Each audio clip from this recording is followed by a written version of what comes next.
So you want to buy a Kitfox? Well, you're not alone. At the time of this video, there's none listed for sale, and if you wanted to build one, which is an option, you'll have to wait over a year for that kit to arrive. But let's say you manage to track one down. Here's what you can expect from ownership. First, a quick review of performance. Of course, if you're interested in Kitfoxes, it's really the short takeoff and landing distances that you're really interested in, which can be less than 200 feet. Though take a look at the useful load, 800 pounds. This plane only weighs 750 pounds empty, which means if you could fit it in there, you could actually carry a second Kitfox. Okay, so it's time to buy.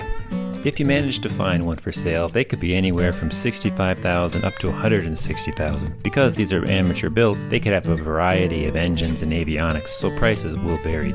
Building it does cost less, though it usually takes several years, and like I said, you'll have to wait over a year for the kit to even be delivered.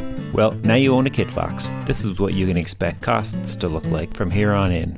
Insurance is kind of high for a plane this size. It is a tailwheel, and it's experimental, and it tends to land off-field. That is not a good recipe for insurance costs. Hangar is also pretty well required. Like all fabric planes, you really don't want to store them outside. Though you may be able to get a good deal on a hangar because you can fold the wings. Annuals usually aren't too bad for experimentals because it's a condition inspection rather than an annual inspection, and if you built the plane, you can do it yourself.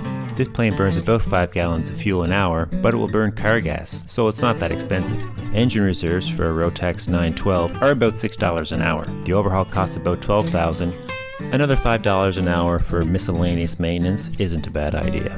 So here we go with the cost per hour, cost per mile, and the total cost per year. But before we dive into that, you'd be doing me a huge favor if you could click like and subscribe to this channel. It's all I ask. You can see here that this plane is actually fairly affordable, and that includes the hangar cost.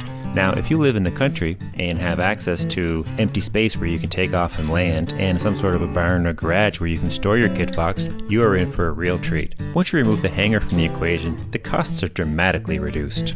Overall, Kitfox is a really affordable airplane, and a lot of fun to fly, which is probably why they're so hard to come by used. If you do manage to find one, it's our opinion that the cost is well worth it. That's all for now. Thanks for watching, and see you in the next video.